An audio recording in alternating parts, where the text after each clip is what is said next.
Augustus Morgan, inventor of the traffic signal, the gas mask, various hair products, and all-around fun guy.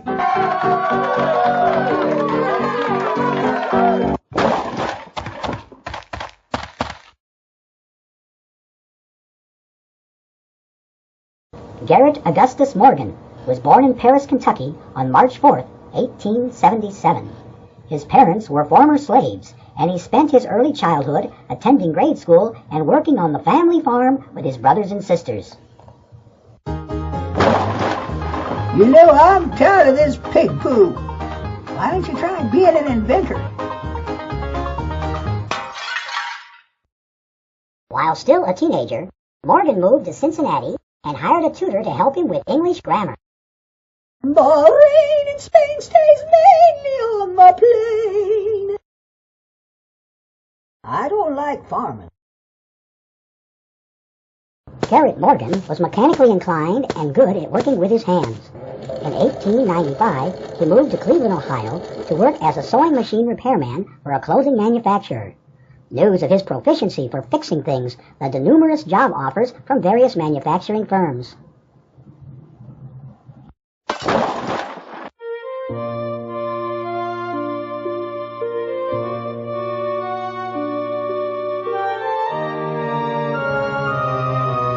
In 1907, the inventor opened his own sewing equipment and repair shop. In 1909, he expanded his business to include a tailoring shop that employed 32 employees. The new company made coats, suits, and dresses, all sewn with equipment that Garrett Morgan had made.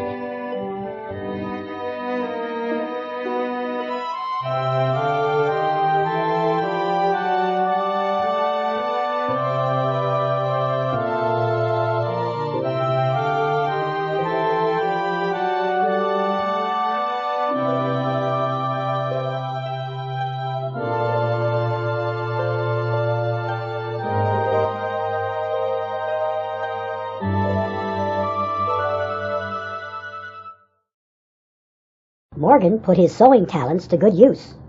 In 1912, he received a patent on a safety hood and smoke protector. 2 years later, he made an improved model of the early gas mask and won a gold medal at the International Exposition of Sanitation and Safety. Thank you very much. A little later, he won another gold medal from the International Association of Fire Chiefs. Thank you very much.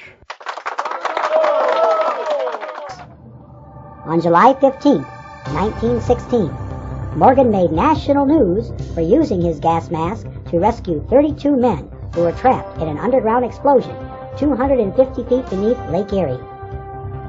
Morgan and a team of volunteers donned the gas masks and went to the rescue. After that rescue, Morgan's company received many requests from fire departments across the country who wished to purchase the new mask. The Morgan gas mask was later refined for use by the U.S. Army during World War I.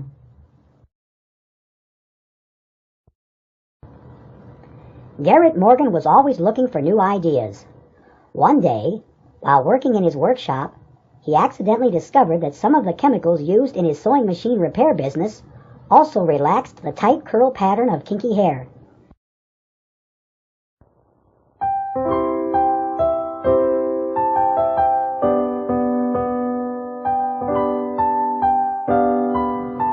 According to legend, Morgan tried his special hair straightening formula on his neighbor's Airedale. When the neighbor saw it in his yard, he shooed it away, thinking it was a stray.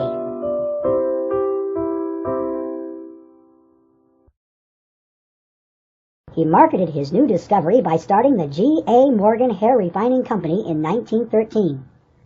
Later, he created other hair products, like a hair dyeing ointment, hair gloss, and even a salve to help hair grow. He also marketed a curved tooth pressing comb. In 1920, Morgan started the Cleveland Call newspaper, which later merged with another company to become the Cleveland Call Post. This newspaper company is still in existence today and has enjoyed a great tradition of providing news of particular interest to Afro-Americans. As the years progressed, Morgan became a prosperous and widely respected businessman. he was able to purchase a home and an automobile.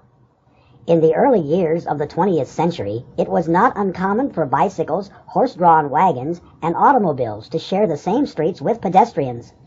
Accidents happened all the time.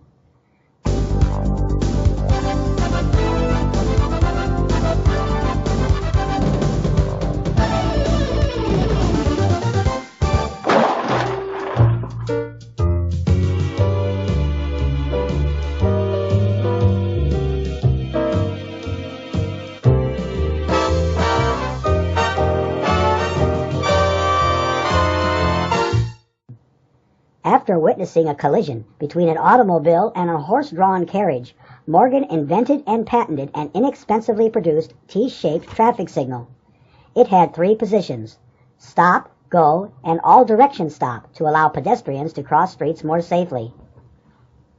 The device was placed at intersections of 2 or more streets and was operated by hand using a crank.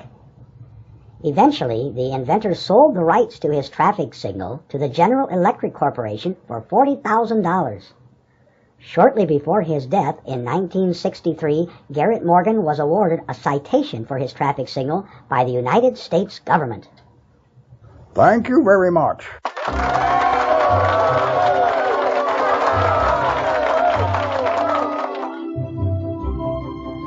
Morgan continued inventing all his life.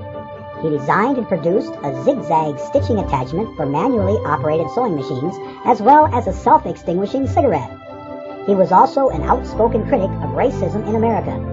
He was a member and officer in the Cleveland Association of Colored Men from 1914 when it merged with the National Association for the Advancement of Colored People. Morgan remained a member until his death. He died on August 27, 1963, at the age of 86. His life was long and full, and he will be remembered as one of the best-known African-American inventors. Well, that's all for now. Gotta get going. Bye-bye.